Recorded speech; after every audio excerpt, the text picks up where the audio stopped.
en primer lugar, gracias, Bego, Laura, por querer contar también con nosotros.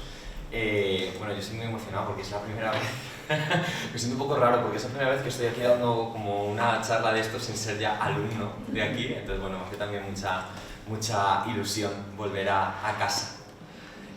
Bueno, nosotros, pues lo que ha contado un poco Bego, tenemos una doble vertiente y es que nuestra pasión por la voz nos ha llevado también pues, a estudiar logopedia, que bueno, es la parte más sanitaria, por así decirlo, dentro del cuidado de la voz. Y nosotros nos lo llevamos siempre pues, a la voz artística, porque al final somos actores y cantantes y nos interesa mucho más que otros trastornos que también hemos estudiado y que hemos visto, pero que no nos sentimos tan identificados. Al final aquí, cuando nosotros tratamos de temas relacionados con la voz artística, sentimos que nos podría llegar a pasar. O sea, hay una cosa como de decir, nadie está exento de poder tener algún tipo de trastorno vocal. Bueno, os vamos a presentar... Sí, hoy, bueno, un poco el tema que traemos es como la prevención, ¿no? Como decía también Bego al principio, prevención de patología vocal, un poco conocer qué patología los actores y cantantes son más susceptibles de llegar a sufrir y qué podemos hacer para evitarlo. También como tomar un poco conciencia de que la voz, pues también como decían, que no es un ente etéreo, ¿no? Que surja de ningún sitio, sino que al final forma parte de nuestro cuerpo, estructuras musculares y que realmente podemos tomar parte de su cuidado y de su, de su mantenimiento, ¿no? Sí, es que estamos como muy acostumbrados dentro de las partes de un proceso terapéutico a hablar de detección, de intervención, de evaluación, pero se dedica muy poca parte del estudio a hablar de la prevención, es decir, cómo nos adelantamos a que aparezca algún tipo de problema. Y bueno, venimos a hablar precisamente de qué es esto de la prevención. Hay muchos tipos de prevención, hay... ¡Ay! Claro, es que se lo paso aquí, pero no de... ¿Qué es la prevención? Bueno, tenemos como varios niveles. En materia de salud pues se hablan de varios niveles de prevención. Está la prevención primaria, la secundaria, terciaria y cuaternaria. La primaria es a la que nos solemos referir siempre cuando hablamos de prevención, ¿no? O sea, me anticipo a que aparezca un trastorno vocal. ¿Cómo lo hacemos? Pues a través principalmente de dos actividades, las de promoción de salud vocal. Lo que estamos haciendo ahora mismo aquí, hablando de prevención, pues es una actividad de promoción de salud vocal y de protección específicas. Por ejemplo, antes de empezar una función, pues hago un calentamiento, termino la función, hago un enfriamiento, entreno a diario mi voz y demás. Todo eso constituye en sí ya pues, una serie de actividades y de rutinas que son preventivas. La prevención secundaria estaría más relacionado con detectar patologías que la gente no sabe que tiene. Y esto también genera un poco de controversia dentro del mundo de la salud vocal porque nos choca mucho, ¿no? El pensar, pero ¿cómo no voy a saber si tengo una patología, ¿no? Porque al final la voz es algo que oímos, ¿no? Y es como, pero yo me escucho bien. Ya, porque a lo mejor tú estás compensando una patología con otros mecanismos, por ejemplo, ¿no? O voces que en un principio digo, es que a mí esto me suena a nódulos, esto pasa mucho, me suena a nódulos, y luego hay una simetría de fase, ¿sabes? Se está escapando aire porque hay una cuerda que va descoordinada con la otra, ¿no? Entonces, bueno, si nosotros hubiéramos venido hoy aquí con Biometrofón, por ejemplo, que es un programa que nosotros utilizamos para evaluar voz, y cogemos a los alumnos de una clase y hacemos simplemente una serie de evaluaciones para ver qué tal están sus cuerdas y detectamos que hay dos de ellos que tienen algún tipo de anomalía que no sabemos qué es, eso sería una prevención secundaria, porque venimos a hacer algún tipo de prueba simplemente por saber un poco qué tal están y demás y encontramos algún tipo de patología. Luego tendríamos la terciaria, que sería pues intentar que la patología que ya se ha establecido no vaya más o que no afecte a otras áreas de la salud vocal de esa persona. Por ejemplo, o sea, un paciente, ¿no? Viene con un nódulo en una cuerda y en la cuerda contralateral hay un micronódulo, parece ser, no está muy claro, un edemita, un micronódulo. Para intentar que no aparezca otro nódulo y que no haya nódulos bilaterales en las cuerdas, llevamos a cabo una serie de medidas preventivas que son rehabilitadoras ya de por sí, que impiden, ¿no?, que la patología vaya a más. Entonces eso sería un tipo de prevención terciaria. Y por último, la cuaternaria, que es la que menos se ha extendido dentro del mundo de la divulgación sanitaria, sería para evitar efectos iatrogénicos, que pone ahí, que es una palabra así como súper rara, pero viene a decir, son como consecuencias médicas. Es decir, si puedo evitar una cirugía, vamos a hacerlo. Si puedo evitar alargar un tratamiento que es innecesario, también vamos a hacerlo. Son tipos de prevenciones más relacionados con el mundo de la medicina. Y bueno, esto es muy interesante porque muchas veces no nos paramos a pensar en la situación que tienen los artistas de teatro musical en España y de las condiciones. Me encanta esa imagen, el estoy súper bien, porque a veces hay que tomárselo de esa manera. A ver, ¿se ha bajado? Sí. Vale, mira, en gran formato más o menos son entre 7 y 9 funciones a la semana. Con una alta exigencia, evidentemente, vocal y física. Hay roles dentro de los musicales o personajes que tienen algún tipo de exigencia superior a otros, pero en general el estar aguantando de 7 o 9 funciones, calentando, acostándote muy tarde, teniendo que comer a veces a deshoras, porque, bueno, hace poco fui a ver Gypsy un domingo y era a las 3 de la tarde la función. ¿A qué hora tengo que comer para hacer bien la digestión, para evitar efectos adversos relacionados con el reflujo? ¿A qué hora me voy a dormir? O sea, en general es un ritmo de vida que no todo el mundo puede aguantar. En algunos casos, por ejemplo en el Rey León, cuentan con fisioterapia. O sea, tienen una fisioterapeuta muy buena además, pero logopeda no hay.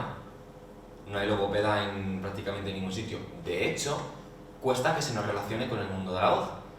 Porque parte de lo que nosotros queríamos hoy contar aquí era que, bueno, es reivindicar un poco nuestra figura. Nosotros no tratamos solo trastornos fonéticos o niños y todo eso. Eso es una parte muy pequeña de todo lo que hacemos. O sea, hay gente que se dedica a disfagia, gente que se dedica a problemas auditivos, gente que se dedica a trastornos tubáricos de la trompa de Eustaquio. Hay un montón de cosas. Nosotros nos hemos especializado en voz, pero es verdad que, bueno, todavía nos queda mucho camino por recorrer. Falta mucha presencia de logopedia dentro del mundo artístico y de la docencia a veces también. Y bueno, también pasa muchas veces que hay problemas técnicos con el sonido, ¿no? Esto, yo pensaba que en gran formato no era tan común, pero parece ser que sí. Ya cuando te vienen a contar los pacientes dicen sí, nos escuchamos fatal, y dices, qué raro, tienes ahí a la orquesta en el foso, ahí los monitores y tal, pero es muy difícil como equilibrar todo eso para que te escuches perfectamente. Y luego en el mediano y pequeño formato ya cambia mucho la cosa, porque normalmente en los espacios donde se suele hacer a lo mejor un pequeño formato, yo trabajo en los teatros de Luchana y yo soy feliz en Luchana, pero es cierto que las condiciones técnicas del sonido no son las mejores. Entonces también te afecta, quiero decir, nosotros tenemos un monitor escondido detrás del ciclorama que no te llega absolutamente nada y te llega como de rebote lo de fuera, ¿no? Entonces como al final a mí me pasa que digo, joder, estoy empezando a forzar la voz. Digo, de manera inconsciente, que no lo estoy, o sea, no es algo evidentemente que haga adrede, ¿no? Y digo, ¿y cómo lo paro? ¿Sabes? En plan, porque todo está en contra. Yo puedo calentar, yo puedo enfriar, yo puedo entrenar a diario, estoy ejecutando técnicamente de manera correctísima lo que me exige el espectáculo, ¿no? Pero, ¿y si no me escucho? O sea, si el micrófono es de muy mala calidad y por lo que sea no me está recogiendo. O sea, se juntan muchas cosas que al final no están siempre a nuestro alcance. Ahora ha salido una nueva normativa europea que exige que el último día de función de los artistas de teatro musical, o sea, para que vuelvan al teatro tiene que haber pasado mínimo 48 horas. O sea, en una semana, la última función de la semana, desde que el actor sale por la puerta del teatro, tiene que haber pasado 48 horas hasta que el actor vuelva a entrar por la puerta. De ahí, por ejemplo, que Gypsy pues, se ponga a las 3 de la tarde, porque si no el martes pues no podrían hacer función. Y evidentemente pues es un trabajo también que genera mucho estrés, sobre todo porque si tienes la suerte de entrar al Rey León, que es el rey de los musicales en España y lo lleva siendo muchísimos años, normalmente tienes trabajo para una temporada si consigues entrar en una gran producción, pero lo más normal es que o esa producción se acabe o a lo mejor tienes una gira. Ahora ha pasado con The Book of Mormon que van a cambiar a casi todo el elenco. Hay un elenco ya formado pero les han comunicado bueno, que seguramente van a cambiar a todo el elenco, aunque ya lo tienen.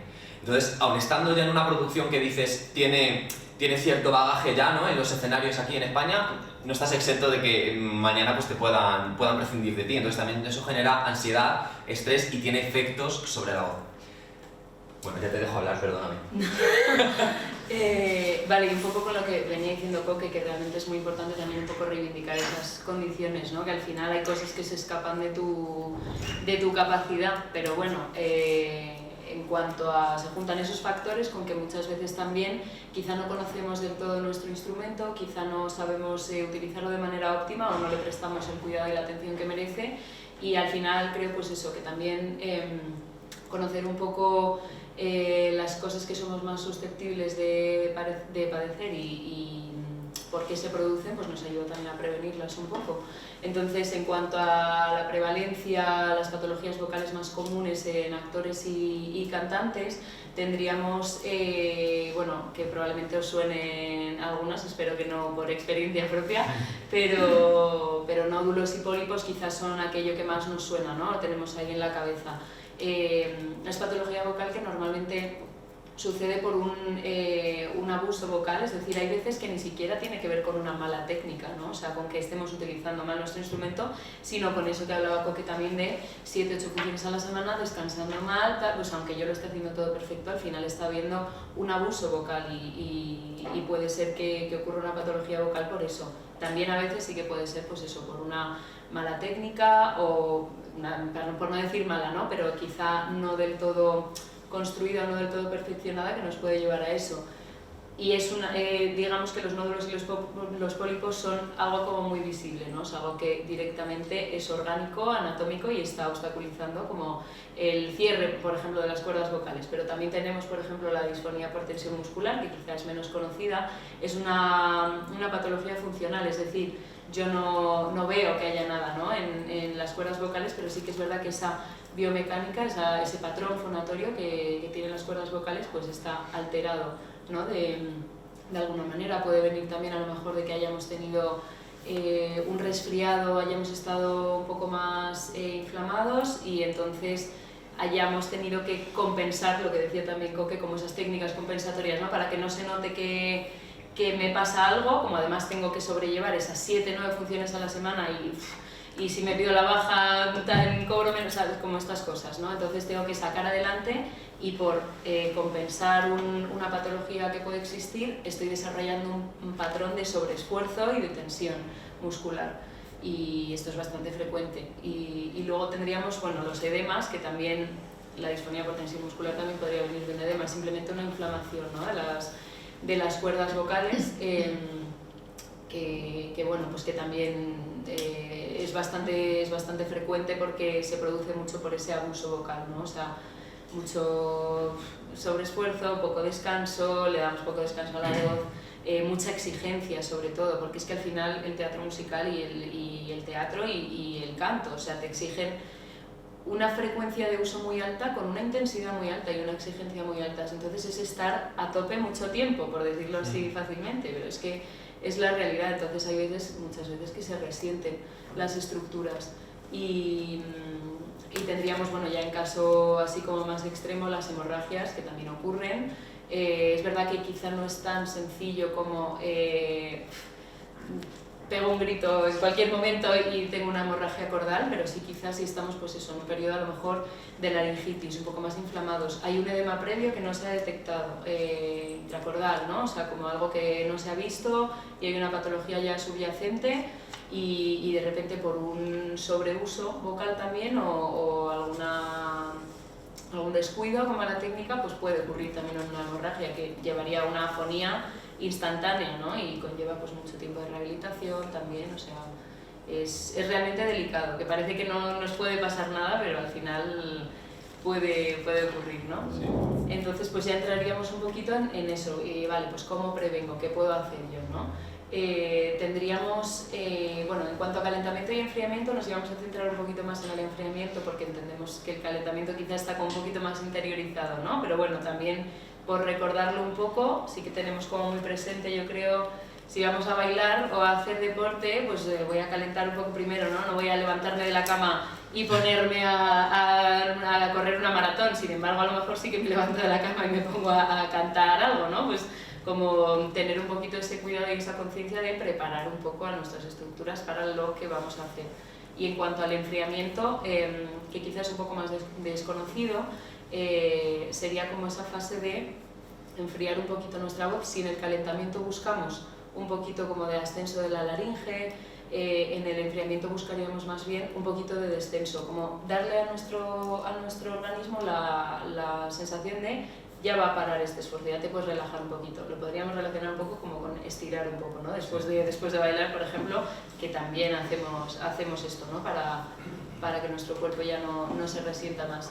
Entonces, por ejemplo, por hablar del vocal fry o el frito vocal, que ha habido veces que se ha utilizado también como calentamiento, es verdad que se ha encontrado que tiene más evidencia de efectos en el enfriamiento, ¿no? Porque al final el frito vocal realmente es uno de nuestros registros vocales, o sea, es un mecanismo fisiológico que podemos producir, no tiene por qué ser malo en sí, de hecho se produce con muy poca tensión laríngea, entonces nos puede servir pues eso, para relajar un poco, para reducir esa hipertensión laríngea, ¿no? O sea, un poquito como por ese lado. Y voy a decir algo más. La bibliografía científica suele como hacer una división del vocal fry. Nos hablan del vocal fry inspiratorio y del expiratorio. O sea, el inspiratorio sería lo que conocemos esta fonación mientras inspiramos, esta cosa, y el vocal fry inspiratorio sería el vocal fry comúnmente conocido, esto. Se ha encontrado que para enfriamiento, y es una cosa que nos ha sorprendido siempre porque como la lógica no te dice, claro, para enfriar mejor el expiratorio, pues la evidencia científica dice todo lo contrario, que para el enfriamiento, quizá a día de hoy digo, porque esto a lo mejor el año que viene vamos a venir y ha cambiado, ha salido una investigación de no sé qué, ¿no? Pero se supone que el inspiratorio es mejor para enfriamiento, se supone. Eso es, sí. Y bueno, ¿quieres empezar un poquito? Sí, mira, en sí, una buena técnica vocal ya es una acción preventiva. No porque estemos haciendo una intervención preventiva in situ, ¿no? Pero en general, si tú tienes una buena técnica vocal, estás evitando efectos adversos, ¿no? Como unos nódulos, una lesión por sobreesfuerzo y demás. ¿Y cómo podemos ayudar a la técnica vocal, ya sea en logopedia, sea en clases de interpretación de voz, en clases de canto, lo que sea? Pues con diversos ejercicios. Por ejemplo, tenemos los ejercicios de tracto vocal semiocluido, que están ahora muy de moda, la caña, el vaso, que si el kazoo, que si tal. Y luego tenemos terapia de resistencia en el agua. Esto, si decimos lo mismo, no es Laxbox. O sea, Laxbox es la marca, es una marca comercial, hay muchas. Laxbox, de hecho, significa voz libre en finlandés. O sea, lo diseñó Marketa Sivo, que es una logopeda finlandesa. Y es un ejercicio que el mundo de la docencia de la voz también ha adoptado, pero viene de la logopedia. Y es importante estudiar a fondo cómo se hace, porque la terapia de resistencia en el agua, mal diseñada, puede ser perjudicial para la voz de una persona. Es un ejercicio terapéutico, o sea, es muy importante, sobre todo, el grado de profundidad del tubo en el agua. O sea, no es lo mismo introducirlo 1 centímetro, 2 centímetros, que introducirlo 6. Es que cuando introducimos 6 es para parálisis laríngea. O sea, cuando hay una cuerda paralizada, literalmente. Entonces, sí. Cuando ves a alguien que tiene o sea, dices, es que te estás haciendo una fuerza o te estás dañando realmente. Yo cuando he visto a un compañero, mira aquí haciendo Laxbox, estoy haciendo Laxbox, y dices, ¿tiene la manguera? O sea, vamos, no la tiene más abajo porque no puede. Digo, ¿te está costando? Bueno, un poquito. Digo, no, un poquito no, te está costando un montón. Que eso es otra cosa, muchas veces relacionamos también que algo cueste con lo estoy haciendo bien, ¿no? O sea, me estoy esforzando, como porque yo también he visto eso, ay, pero es que aquí no cuesta nada. Bueno, claro, es que no debe costar, ¿no? No debemos tener esa sensación de que estamos haciendo como un esfuerzo muy grande porque realmente estamos fatigando y cansando la voz, o sea, tiene que ser como algo placentero, como cómodo, sí. Tenemos también el descanso y el reposo. Esto es muy importante porque solemos decir, bueno, estoy cansado pero creo que puedo cantar. Lo hablábamos el otro día y se era como, si tu cuerpo está cansado, tu voz también está cansada. Claro, que es un poco ¿sabes? lo que decía al principio de que al final la voz forma parte del cuerpo, o sea, que es que no podemos aislarla de ello y se lo decía yo también, que hay pacientes que, pues sí, cuando estoy agotada pues la voz no me sale tan bien, estoy así tirada en el sofá, claro, porque el cuerpo se implica mucho en la voz y de hecho debemos sostener la voz con el cuerpo porque, pues eso, no es algo aislado y si el cuerpo está cansado, lo que decía Coque, pues la voz también puede estarlo, entonces la importancia del descanso, sí. Y luego, como ponemos ahí, detección de señales tempranas. Muchas veces no le damos importancia. Tuve una laringitis, un resfriado y ya llevo así 3 semanas. Pero seguro que se me pasa. Es que he ido de un resfriado a otro, ¿sabes? Como el que juega a la oca. Y es como, ve al otorrino, no al foniatra, al otorrino. Sí. Que esto es otro tema. O sea, la foniatría no se estudia en España, no existe. O sea, tú no puedes, al médico no puede estudiar foniatría. O sea, no es legal, o sea, no está recogido en el Real Decreto de Especialidades Médicas.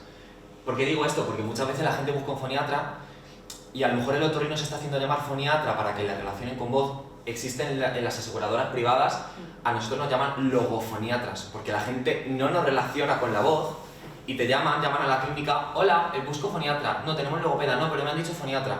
Y dices, es que me está buscando a mí, ¿sabes?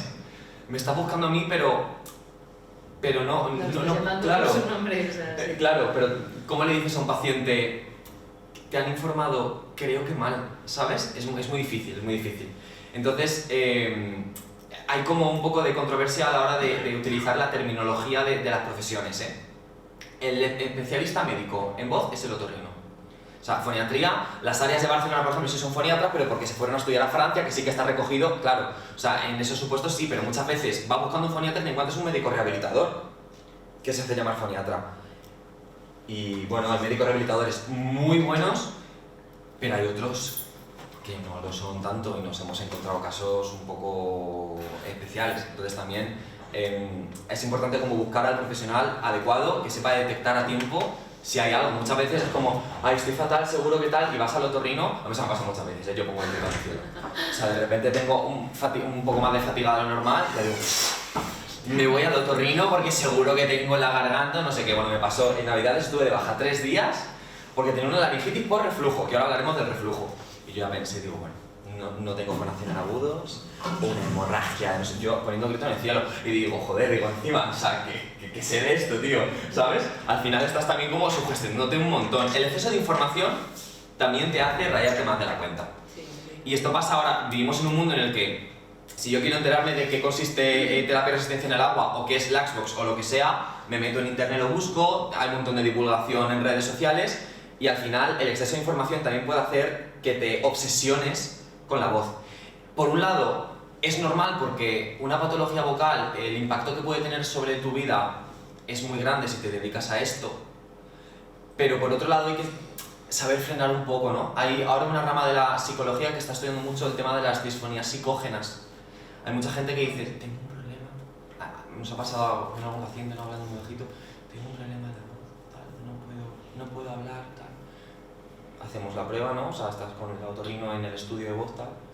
Dice el otorrino, yo no veo nada, que no haya nada no significa que tal, La logopeda. pero ves, claro, la logopeda se fija en la biomecánica y dice, yo veo que está todo bien. Y ya empiezas a sospechar, ¿no? Entonces, oye, ¿y a qué te dedicas? Tal, ya vas preguntando, ¿no? Vas indagando. No, es que trabajo de esto, y que mi familia tal, y a lo mejor te cuentan pues un suceso traumático, lo que sea, ¿no? Y está muy relacionado. Le das de repente a lo mejor un libro o 3 libros, se lo ponen encima y de repente, sí, no sé qué tal, empiezan, ¿sabes? Empiezan a meterlo volumen, ya dices, O hay un componente psicológico. Que a mí me pasó también, les enmascaras, es decir, pones cascos con música, les haces, yo qué sé, recitar un poema, leer un texto y es increíble la diferencia cuando se están escuchando y cuando no. O sea, porque es que esa propia retroalimentación que reciben de sí mismos, la que también les hace, o sea, no porque no les guste su voz per se, ¿no? Pero que cuando no somos conscientes de lo que estamos haciendo, pues de repente sale de otra manera, o sea, es muy curioso. Tal cual, o sea, hay una rama ahora de la psicología que se está especializando sobre todo en el estudio de la voz y es muy interesante, la verdad. Sí, sí. Vale, bueno, vamos con la ida de olla. Bueno, os traemos como uno de los estudios que han salido recientemente, que son como de lo más heavy que yo he leído ahora mismo. Porque siempre estamos hablando de hidratación, ¿no? De hidratarnos. Hidratación superficial, que es la que cuando utilizamos un nebulizador, ¿no? He hecho suelo fisiológico, o he hecho ácido hialurónico, aluneb o tal, ¿no? Para hidratar. Y luego decimos hidratación sistémica, beber agua. Y nos quedamos, vamos, tan a gusto. Sí. Pero esto va mucho más allá.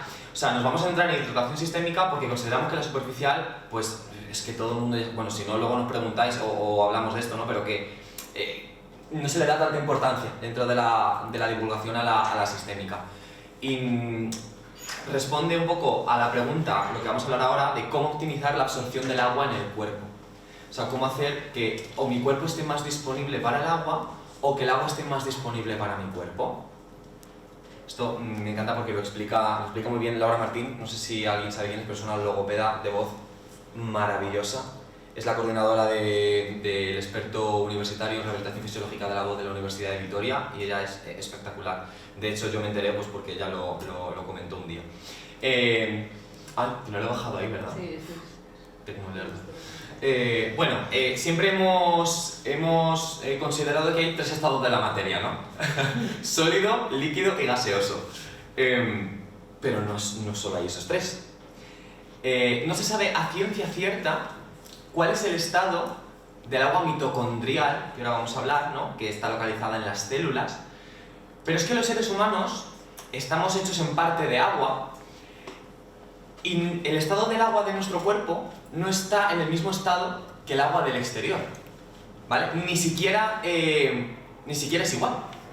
Entonces, ¿cómo hago yo que el agua que me estoy bebiendo sea lo más parecida al agua que hay en mi cuerpo para hacer que la absorción sea más rápida? Bueno, pues hay 2 maneras, ¿vale? A través de la estructuración del agua o haciendo que el cuerpo esté más disponible. ¿Qué es el agua estructurada? Es agua en movimiento, ¿vale? O sea, por ejemplo, el agua de manantial, ¿vale? Es agua que con el movimiento se ha ido estructurando, con la vibración, con las frecuencias, ¿vale? También podemos solarizar el agua, ¿vale? Porque la frecuencia de las ondas electromagnéticas del sol hacen que se genere una vibración en el agua, ¿vale? Y también que se estructure. Podemos comprar botellas concretas y específicas de agua también, o utilizar filtros de la marca Spiro, ¿vale? Que también estructuran el agua y la hacen más biodisponible, ¿vale? A nuestro cuerpo. ¿Y cómo hacer tu cuerpo ser más disponible? Aquí en general no hay nada que no sepáis, o sea, en general es cuidarse, cuidar la mucosa intestinal, cuidado con el reflujo, que siempre se habla mucho del reflujo, cuidado con estar tumbado, no sé qué. Bueno, también digo que hay estudios que dicen que el reflujo te puede dar hasta de pie, o sea, quiero decir que en realidad queda mucho por estudiar todavía, ¿no? La alimentación hay que cuidarla y evidentemente teniendo en cuenta que las células son el depósito de energía de nuestro cuerpo. O sea, si yo me cuido el cuerpo, me estoy cuidando la voz también, ¿vale? Bueno, reflujo y café. Ay, que no lo he bajado. Dios mío, esto es... Sí, bueno, es que nos hizo también un poco de gracia, queríamos comentar, pues como que el año pasado también cuando vinimos aquí a hablar también y estuvimos hablando del reflujo y dijimos pues todo esto también, el café, lo siento mucho porque todo el mundo estamos locos con el café, ¿no? Pues también da reflujo, tal. Y bueno, recientemente se han hecho investigaciones que también ponen un poco en duda esto, simplemente también así un poco como hacer, bueno, poner en evidencia que la ciencia también siempre está ahí, el conocimiento en constante revisión y en constante investigación y es lo bueno al final, ¿no?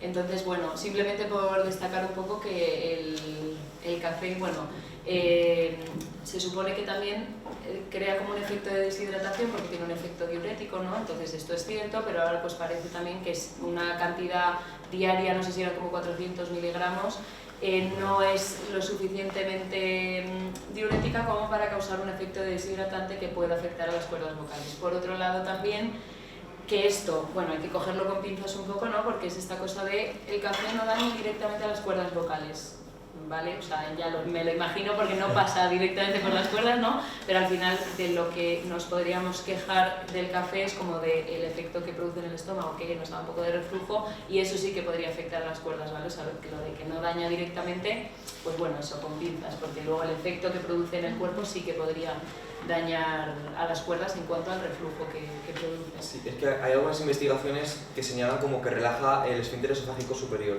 Claro. Entonces, y el inferior igual. Claro, Entonces, al final, claro, para... deja la vía de acceso más libre para que ascienda, eso es. Y bueno, evidentemente, o sea, las diferencias individuales de cada uno son importantes. O sea, a lo mejor yo sí noto que me está subiendo mucho más reflujo que a ti, o sí que noto que tomo café y al cabo de un rato noto un poco más de, ¿no? Como de tiranteo, incluso un poco de carraspeo y demás, ¿no? Entonces, bueno, también cada uno es su propio experto al final, ¿no? O sea, yo soy experto sobre mi propia voz y Isa sobre la suya, y cada uno o sea, somos los que mejores nos conocemos al final a nosotros. Sí, pero eso es también un poco eso, como el poner un poquito esa alerta, ¿no? De qué cosas me sientan mal, o estar atenta a, pues parece que hoy estoy, a ver qué he tomado, ¿no? ¿Qué me puede estar sentando mal? Como un poco también tener esa conciencia de que hay cosas que nos afectan la voz realmente. Sí, a ver, la leche también ha sido pues, en los últimos tiempos, sí. La leche provoca reflujo tal, a ver, sí que tiene la caseína que viene de la vaca y que es una proteína que sí que genera mucha mucosidad, pero yo conocía gente que no le afecta en absolutamente nada, o eso dicen, ¿no? Y que andan estupendo y no tienen ningún problema en su día a día. Entonces, o sea, no son afirmaciones, ¿sabes? Estrictas y... No, o sea, va mucho más allá. Y bueno, ya... Sí, nuestras conclusiones, pues un poco lo que llevamos comentando en toda la charla, ¿no? Creemos que es importante la figura del logopeda dentro de los teatros, de la formación en voz. Creemos muy importante también la colaboración con el resto de profesionales, con los vocal coach, con los profesores de canto, con nutricionistas, con fisioterapeutas. Hay fisios muy guays de voz. Carlos, por ejemplo, es un fisioterapeuta especialista en actores y cantantes, él es muy guay. O sea, también está estudiando logopedia además, o sea, hay muchísimo mundo todavía por abarcar, y sobre todo que os cuidéis, y que si en algún momento hay algún tipo de síntoma, ¿no? Un poco extraño, no sé qué está pasando, que vayáis al otorrino, que vayáis al logopeda, que vayáis a un vocal coach que esté en colaboración con otorrino, con logopeda, porque esto es muy importante. O sea, al final, los que nos dedicamos a esto, un problema en la voz, pues además de que puede dejarte sin trabajo, por desgracia, en esta industria, las consecuencias psicológicas que tiene sobre nosotros son muy, muy dañinas. Sí.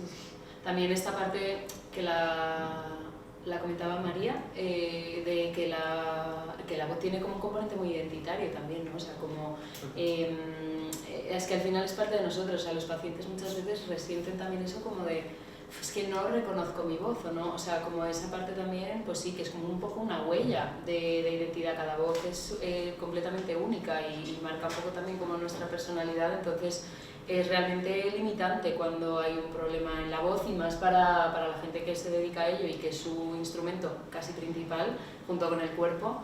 Pues eso es realmente limitante. Por hacer un apunte con respecto a esto de la técnica y lo que decía Coque de los vocal coach, como también resaltar esa responsabilidad de escoger a un buen profesor de canto o de lo que nos queramos formar, pero como esa responsabilidad de ser críticos, ver que quien nos está formando pues se está basando en evidencia, que lo que hace tiene sentido, que lo hace porque sabe cómo hacerlo y que está bien, y esa importancia de la coordinación quizá con un logopeda mismamente. O sea, un trabajo de vocal coach con logopedia coordinado pues puede ser increíble, ¿no? A nivel de obtener una buena técnica vocal. Sí, es que hay también algunos discursos como de no vayáis nunca a un vocal coach, es como a ver, o sea, que decir, la rehabilitación la hace el logopeda, pero a mí el vocal coach me parece esencial dentro del proceso. O sea, al final es quien está enseñando a esa persona, claro, ¿no? A nivel estilístico y demás. Claro, o sea, yo me refería en general, pero incluso en casos donde hay patología, pues claro, que vayas al logopeda genial, pero que siga y que ese vocal coach esté en coordinación con tu logopeda para ver, pues eso, cómo trabajáis, cuándo empezáis a trabajar qué cosa, cómo hacéis para que tu aparato concretamente funcione, o sea, pues sí, es esencial. Y logopedas especialistas en voz, esto es muy importante, porque no todos los logopedas saben de voz, o sea, todos recibimos formación, un poquito de todo en la carrera, pero cuando tú terminas dices, pues yo me voy a especializar en esto, o me voy a tirar por... Es que es tan grande el abanico que al final que busquéis eso, logopedas especialistas en voz, y si, oye, si además son cantantes o son actores o lo que sea, pues mucho mejor, porque nadie mejor que ellos os va a entender. Así que nada, muchas gracias.